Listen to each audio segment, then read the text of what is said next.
bienvenue dans le podcast Transforme tes pépins en pépites. Je suis Muriel, coach en bien-être et art thérapeute. Je te propose ici de retrouver dans chaque épisode des partages, des conseils, des outils pour te sentir mieux dans ta vie, pour transformer tout ce qui te pèse, pour transformer le négatif en positif. Ici, on passe à l'action pour que ça change et on passe à l'action pour une vie meilleure. Coucou à toi, ravie de te retrouver pour une nouvelle semaine où on va continuer sur cette thématique 21 jours pour mieux vivre ton hypersensibilité. Et cette semaine, tu vas recevoir 6 conseils, 6 outils qui vont t'aider à mieux vivre ton hypersensibilité. Donc comme d'habitude, je vais te donner des pistes et tu vas pouvoir deviner quel est le premier outil. Donc on va partir d'un exemple, peut-être un exemple qui te parle. Une personne qui vit ses émotions comme des montagnes russes. Une personne qui vit ses émotions à fleur de peau, qui au cours de sa journée va ressentir de fortes vagues émotionnelles. Comme tous les matins, cette personne se lève à côté de son compagnon et ce matin-là, elle se lève tranquillement, elle prend son petit déjeuner avec lui, dans la bonne humeur, dans le calme, tout en consultant ses emails. Et là, d'un seul coup, une grosse émotion arrive lorsqu'elle ouvre un de ses emails. Elle reçoit une super bonne nouvelle, un bon de réduction, une super offre pour partir en voyage et elle ne peut s'empêcher de ressentir de l'excitation, de l'euphorie et de se mettre à gesticuler dans tous les sens devant son conjoint qui lui va plutôt garder son calme.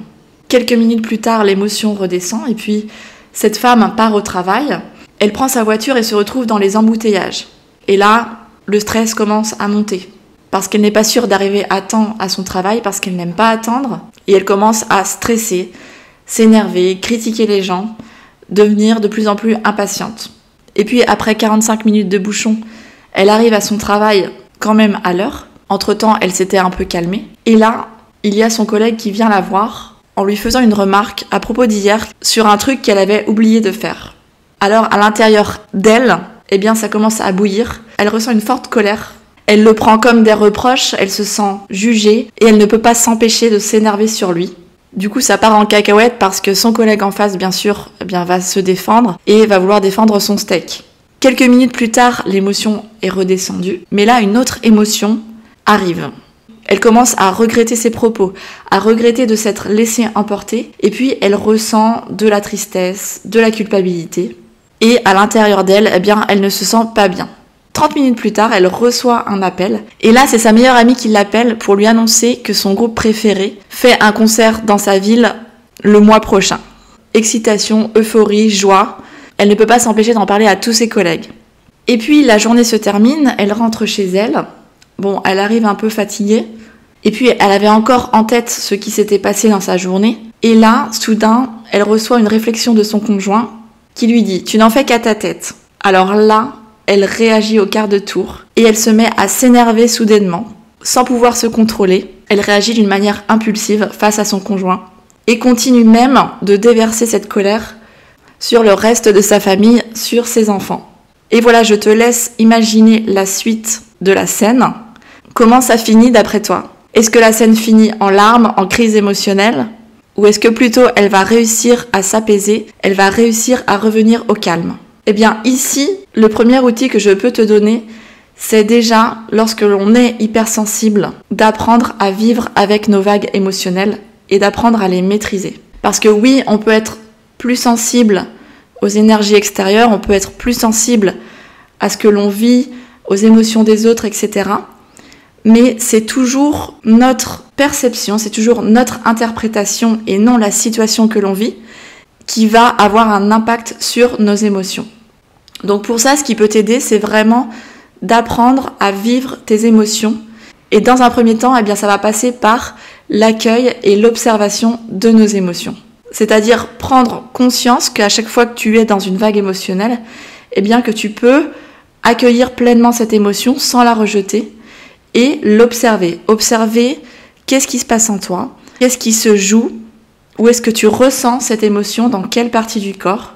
Rien qu'en faisant ça, tu vas pouvoir prendre du recul plus facilement et ne pas te laisser submerger par les émotions. Une émotion, c'est juste une énergie qui te traverse à ce moment-là et lorsqu'elle est désagréable, c'est qu'elle vient libérer quelque chose qui a été cristallisé et qui n'avait jamais été accepté jusqu'à maintenant. Rappelle-toi que chaque émotion est utile et chaque émotion a un sens et tu n'es pas tes émotions. C'est juste une partie de toi qui réagit depuis le système nerveux parce que l'amygdale dans le cerveau croit qu'il y a un danger. Et si on revit une émotion désagréable, eh bien c'est peut-être que ça vient toucher chez nous quelque chose, une mémoire qui a été cristallisée et qui jusqu'à maintenant n'a pas été libérée. Donc pose-toi la question quand tu es dans une situation difficile et qu'il y a une crise émotionnelle où tu ressens une émotion très forte, désagréable, est-ce que tu es devant un vrai danger ? En plus de prendre conscience de cela et d'observer, d'identifier ton émotion, eh bien ce qui va t'aider en parallèle, ça va être un autre outil qui est la respiration. Utilise ta respiration pour calmer ton système nerveux. Et là, tu peux utiliser la technique de la cohérence cardiaque. Tu peux aller voir sur ma chaîne YouTube, j'ai fait une vidéo sur la cohérence cardiaque. Dans cette vidéo, elle est faite pour enseigner la cohérence cardiaque aux enfants, mais tu peux très bien, toi aussi, apprendre à le faire. Tu peux t'entraîner à faire une inspiration sur 5 secondes, une expiration sur 5 secondes en alternance et le faire pendant plusieurs minutes pour que tu puisses revenir au calme et que tu puisses apaiser ton système nerveux. Et je te conseille de t'entraîner à faire cette respiration dans ton quotidien et pas que quand tu es dans une crise émotionnelle. Parce que le fait de t'entraîner dans ton quotidien à mieux respirer, eh bien ça va t'aider à avoir le bon réflexe lorsque tu seras dans une vague émotionnelle. Et donc de pratiquer à ce moment-là la cohérence cardiaque. Plus tu vas identifier ton émotion, plus tu vas la reconnaître et l'exprimer de manière saine, la laisser sortir, eh bien tu vas pouvoir mieux la maîtriser et non la contrôler et non plus la retenir. Donc pour mettre en pratique cet outil, je t'invite à écrire dans ton carnet quel sera le réflexe que tu vas mettre en place la prochaine fois que tu seras au creux de la vague. Quel type de respiration tu vas utiliser ? Parce que tu peux aller voir aussi sur internet, il y a plein d'autres techniques de respiration. Pour t'aider, tu peux aussi te rappeler des phrases suivantes qui vont te permettre de prendre du recul et de relativiser. Des phrases du type « Je ne suis pas mes émotions »,« Je peux vivre n'importe quelle émotion ». Tu peux aussi écrire « Les émotions sont comme des nuages ». Donc ce ne sont qu'un passage. Une émotion ne dure pas plus de 30 secondes. Toutes ces phrases, avec la pratique de la cohérence cardiaque, eh bien, sont des réflexes qui vont être utiles pour mieux vivre ton hypersensibilité. Voilà pour aujourd'hui. J'espère que ce conseil t'est utile et n'hésite pas à le partager à ton entourage si tu sens que ça peut aider d'autres personnes. On se retrouve demain pour le deuxième outil. Je te souhaite une très très belle journée. Ciao ciao!